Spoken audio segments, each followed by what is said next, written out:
Hello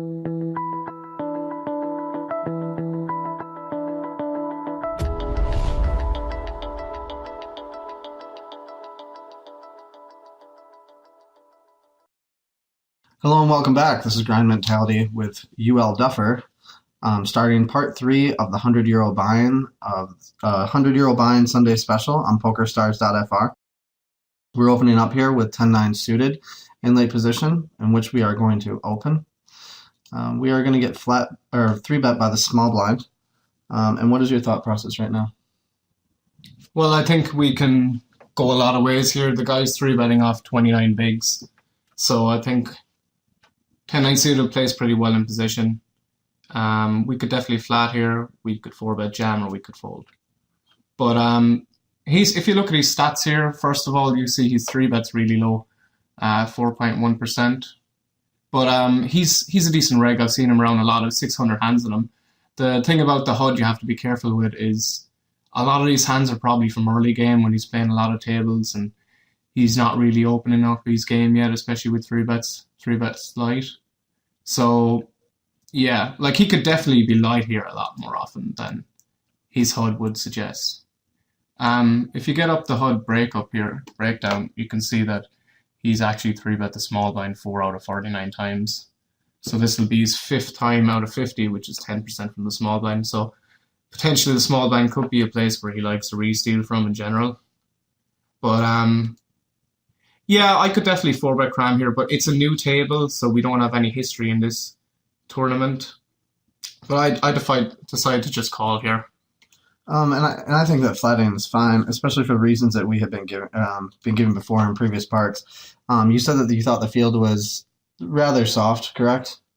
Yeah, for sure. It's going to be softer than some of the bigger tournaments on regular stars, for sure.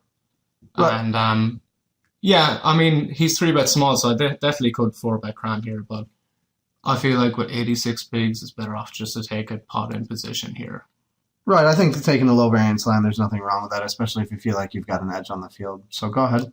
Yeah, we could definitely fold here, but I felt like 10-9 suited plays well enough in position that I'm good enough to just flat 10k more here, getting, what is it, over 2 to 1, 2.8 to 1, and just see a flop. The problem with the flatting here is we're not going to win the pot that often, since he does have pretty much less than 2x the pot, so he's going to bet flop and get in on a lot of turns.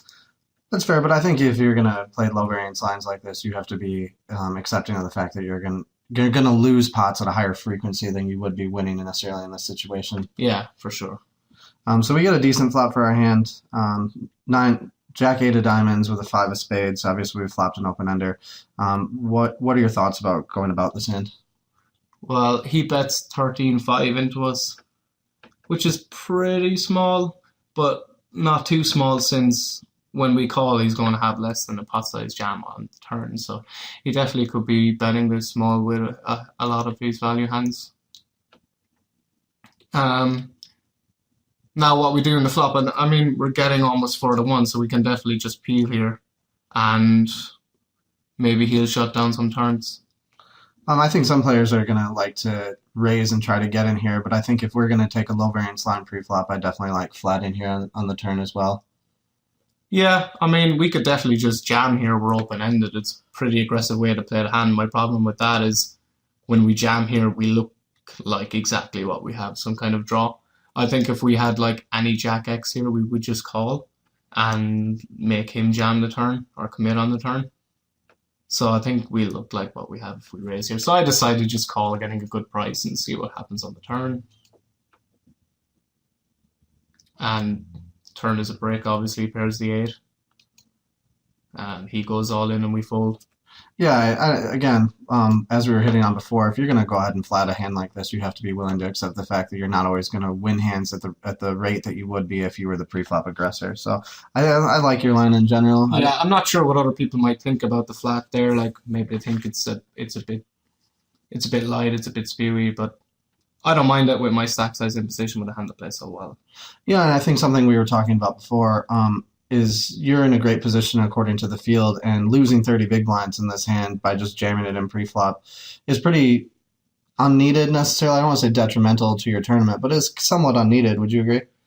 Yeah, I feel like I can pick up chips easier in this tournament rather than say late on in the big 162 or something. I can pick up a lot of chips just by opening and see betting flops against weaker players because there's still plenty of weaker players in this field, and this guy is probably one of the better players. So I mean, we can just four bet cram here, 10-9 suited, and it does pretty well against a calling range, and he definitely has some live three bets there because he's a good reg. But when he calls us and we lose, I mean, we lose 30 bigs, we have 86 bigs. I think we can do a lot more work with 86 bigs.